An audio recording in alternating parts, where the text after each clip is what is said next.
The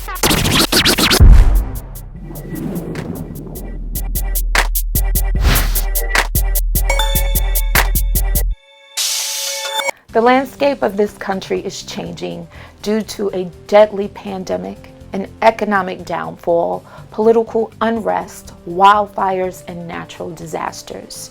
It is imperative now more than ever that we all exercise our right to vote. The way in which we vote will be very different for many of us. While voting by mail is not a new option, it will be a first time for millions of voters. On today's show, we're speaking to Michael Dickerson of the Mecklenburg County Board of Elections, who will give us a how-to on mail-in ballots. Hello, and thank you for joining me today. On today's show, I'd like to offer guidance to our viewers on how to submit a mail-in ballot. Before we begin, if you would please introduce yourself to our audience. Sure. My name is Michael Dickerson, and I am Director of Elections for Mecklenburg County, North Carolina. I've been here about 22 years. How do voters get an absentee ballot? Initially, you, the voter, it's voter initiated in North Carolina, where you, the voter, must make that request. Send me in a request form from the State Board of Elections, and that request will have your name, your address, the last four digits of your social, your driver's license number, something like that, so that we can verify that you are indeed the voter that's making that request. So we will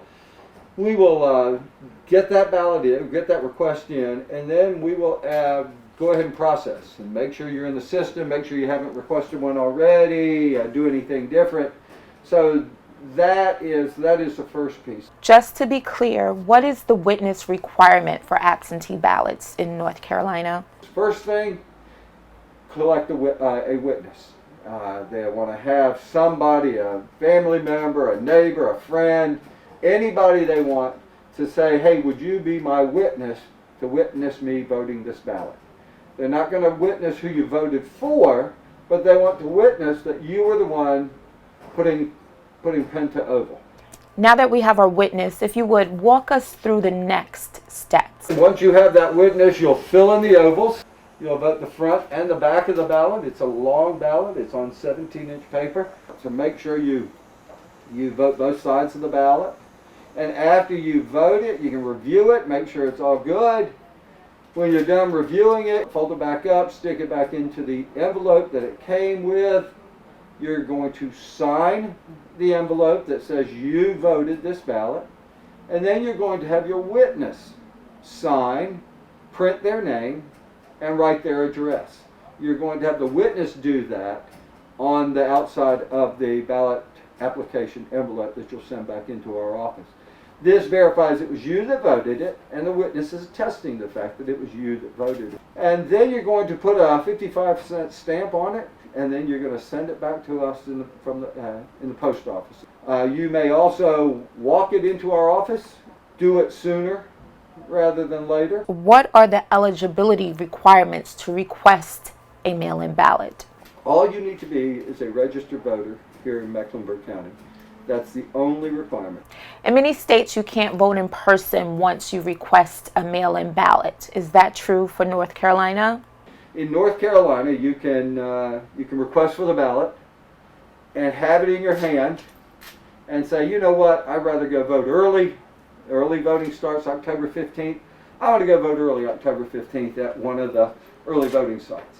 And if you do that, all you have to do is throw that other ballot away. Just because you requested it doesn't mean you have to vote it, and you can still go vote in person. But once that ballot comes into my office by mail, I then scan that ballot into my system, and I check you as voting. And at that point in time, you may not vote again. You're done with this election, and your record will show that I have a ballot for you. And if you try to vote a second time, you will be trying to vote twice, and that is a felony. In addition to voters being able to submit their ballots by walking into the Board of Elections, are there any other options for submitting ballots, like drop-off points? If so, where are those locations? Yes, yeah. North Carolina does not allow drop boxes, so you literally have to bring it back into the office.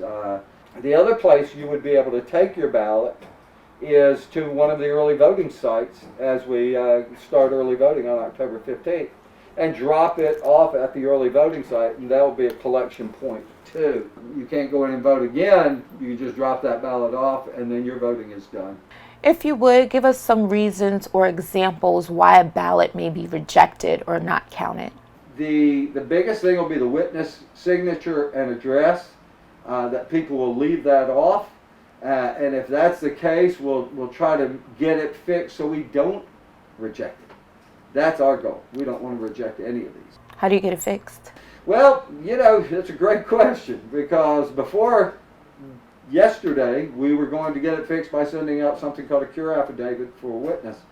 Now we're waiting for the board, or the state board, to tell us our exact direction on that. Judge is supposed to rule today on what we're supposed to do. So you may want to come back later to get the final on that piece. But if the voter fails to sign it, we do something called a cure affidavit, a C-U-R-E affidavit.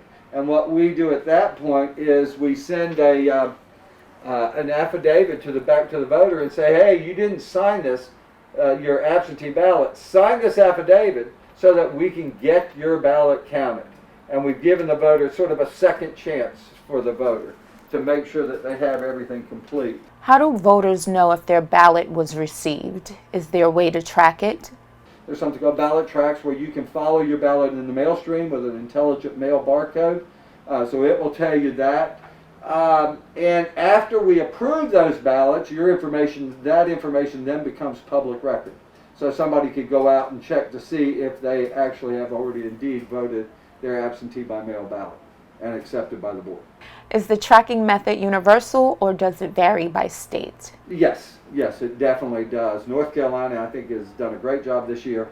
After you've completely initiated and finished the process, are we then allowed to get your name out there as voting? So that way you can check to see, and you can find out that you've already voted. If you would, please address concerns regarding mail-in ballots or mail-in voting being more susceptible to fraud. What part of fraud? Perhaps the submission of multiple ballots or ballots not being counted due to party affiliation. The good thing to know first is I don't know what party you're with. On that ballot envelope that my teams are going through and my board goes through as they're meeting to approve absentee ballots, it does not have your party on it. So we do not do that. The sending in two ballots, again, once you vote on that ballot, on that envelope that you send back to me, there is a barcode on it. And when that comes into my office, we scan that barcode, and that barcode tells me that you have already voted. You're done. You cannot vote again. So if you send in two ballots, it's going to say, hey, wait a minute, this person's already voted, this one's rejected. And when we're opening, we have teams of 3 people opening each ballot. And as they open it, if there's more than one in there, then we've discovered fraud. Is there anything that we haven't covered that you'd like to share with our voters before we complete this interview? If I could. Because what I like to do is tell voters, do your homework. Know what you're going to vote for. It's a long ballot. Know the ballot before you go in. If you go there, I don't want you to be puzzled. I don't want you to think, I don't know.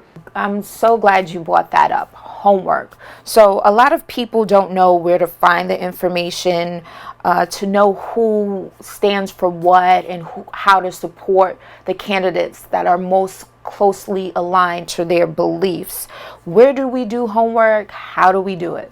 Go to the party websites that you're looking at, and they usually have a list of the candidates and what the candidates believe or support or that sort of stuff. So that's a good way of doing it. Google your candidates to find out the information you want on them. But know where your information comes from. Make sure it's a reputable source, a reliable source. Just because I read it on the internet does not necessarily mean it's accurate. Absolutely. So for the people who don't know where to get started, If you don't know who's on the ballot outside of the presidential candidates, where are you going to start? Well, first thing I say is look at your sample ballot. It's online. Again, you can go to the ncsbe.gov website. That's the state site where everything guides you through. And you can actually pull up what you get to vote for. Thank you so much for joining me today. This was how to submit an absentee ballot on What Would She Do? For more information and resources regarding voting in election 2020, please visit my website at www.whatwouldshedothe.show.com. Please follow the show on IG and Twitter at WWSD_the show. Please subscribe to my channel and share this video, especially if you or someone you know is a North Carolina voter. Thank you so much for watching. I'm your host, Saran Almond, and this is What Would She Do? Be sure to hit that subscribe button so that you can remain in the know.